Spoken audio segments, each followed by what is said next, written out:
ለሕፃናት ለቅሶ እንዴት ይነገራል? ማሙሽዬ እናትህ ሞታለች፣ ሚጣ አባትሽ ሞቷል። መርዶ መንገር ለአዋቂም ሰው እንኳን እጅግ ከባድ ነው። ለሕፃናት መንገር ደግሞ እንዴት ይከብድ ይሆን? የሕይወትን ትርጉም ገና ላልተረዱ ሕፃናት ስለ ሞት መንገር ምንኛ ያስቸግር ይሆን? በባህላችን የሞተ ሰው በጣም የሚቀርቡት ሰው ቢሆን እንኳን በለቅሶው ወቅት እንዲገኙ የማይፈቀድላቸው ሕፃናት ናቸው። በግሌ በሕፃናት ላይ ባለማወቅ ከሚፈጸሙ ግፎች አንዱ ነው ባይ ነኝ። ልክ ሟቹ ሲሞት ጀምሮ ልጆች ከዚያ አካባቢ እንዲርቁ ይጣደፋሉ።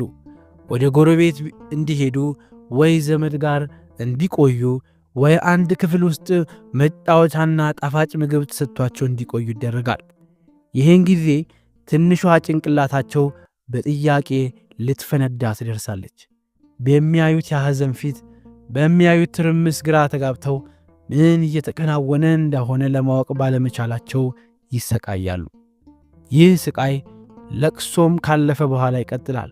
ወደ ትምህርት ቤት ሲሄዱ የሚያገኟቸው ሰዎች ከንፈር ሲመጡ፣ አቅፏቸው እንደ ማልቀስ ሲሉ፣ ያልተለመደ እንክብካቤ ሲያሳዩአቸው፣ አይዞሽ አይዞሽ ሲያበዙባቸው ነገር ዓለሙ ምስቅልቅል ይልባቸዋል። ስለ ጉዳዩ ሲጠይቁ የሚሰጣቸው መልስ ያወዛግባቸዋል። እማዬ የት ሄደች ይላል ማሙሽ በጭንቀት። የሚሰጠው መልስ የተለያየ ነው። አንዳንዱ ሕፃን ስለሆነ እናቱ እንዳያስታውስና ጭራሽ እንዳያነሳ ለማድረግ የማይፈነቅለው ድንጋይ የለም። ለወትረው ወደ መጫወቻ ቦታ ራሱን ለምኖ የሚወስደውን ሕፃን በየቀኑ በመውሰድ ለማረሳሳት መሞከር፣ ጥያቄውን ለመሸሽ ሌላ ወሬ መፍጠር፣ ማቹን እንዳያስታውሰው ከፊቱ ፎቶዎችንና ተያያዥ ነገሮችን ዞር ማድረግ፣ ብቻ ብዙ ማድበስበሻ ነገር ለመፍጠር የሚሞክር ብዙ ሰው አለ። ይህ ሁሉ የጭንቀት መላ የሕፃኑ ጥያቄ ከማብዛትና የበለጠ ከማስጨነቅ ያለፈ ትርጉም የለውም። አንዳንድ ወላጅ ደግሞ ሟች ወደ ሩቅ ሀገር እንደሄደና እንደሚመለስ አድርጎ በመናገር ለጊዜው ለማረፍ ይሞክራል። ይዋሹኛል ብለው የማያስቡት ሕፃናት ነገሩን ከልብ ይቀበሉትና የመመለሻ ቀን መቁጠር ይጀምራሉ። እማዬ ግን ለምን አትደውልም?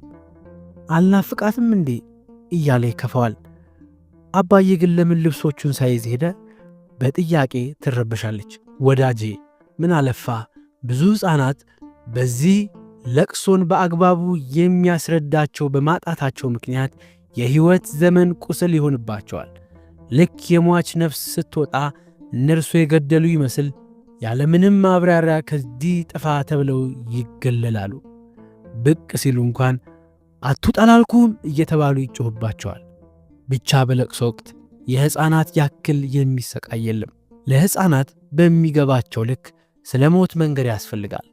ምንም ሳያወሳስቡ በግልጽ ቋንቋ መንገር እጅግ ጠቃሚ ነው።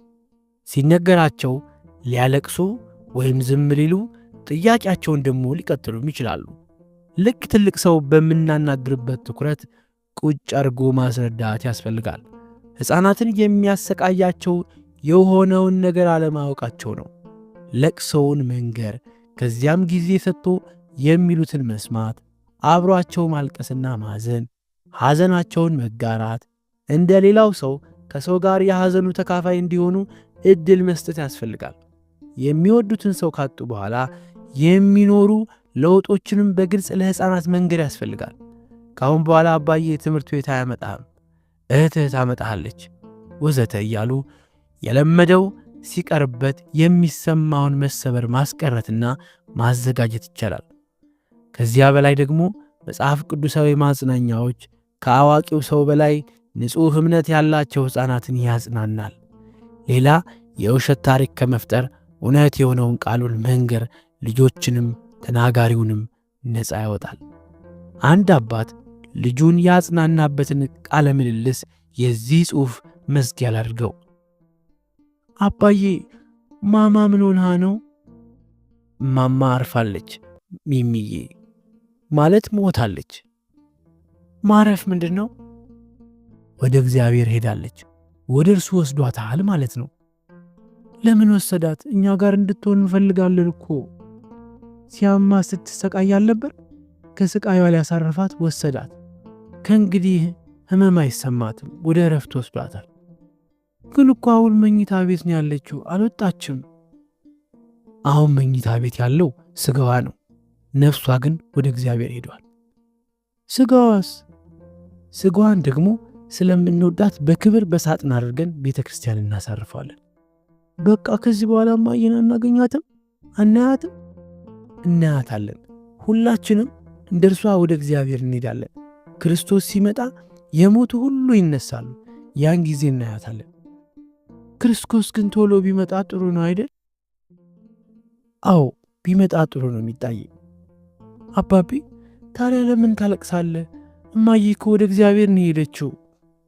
ስለምትናፍቀኝ ነው የማለቅሰው፣ ስለምትናፍቀኝ። ለዛ ነው ልጄ። አይዞ እኔንም ትናፍቀኛለች እኮ። አባቷን በሕፃን እጇ አቀፈችው። ይህን የሚመሰክር አዎን በቶሎ እመጣለሁ ይላል። አሜን። ጌታዬ ኢየሱስ ክርስቶስ ሆይ ቶሎና። ራእይ 22 ቁጥር 20 ጥቅምት 10 2013 ዓመተ ምህረት